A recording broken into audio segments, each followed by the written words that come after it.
Latvija ir spērusi nozīmīgu soli savas drošības stiprināšanā. Mēs esam parakstījuši līgumu par papildus 42 kājnieku kaujas mašīnu askodu iegādi no Spānijas uzņēmuma.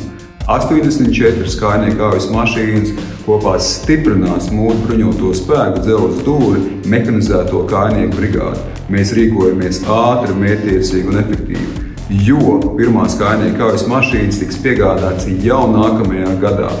Tā ir investīcija mūsu valsts aizsardzībā, mūsu cilvēku drošībā.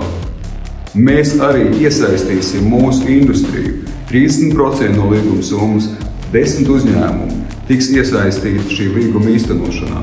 Tas nozīmē, ka mēs ne tikai stiprinām valsts drošību, bet arī mūsu aizsardzības industriju un ekonomiku kopumā.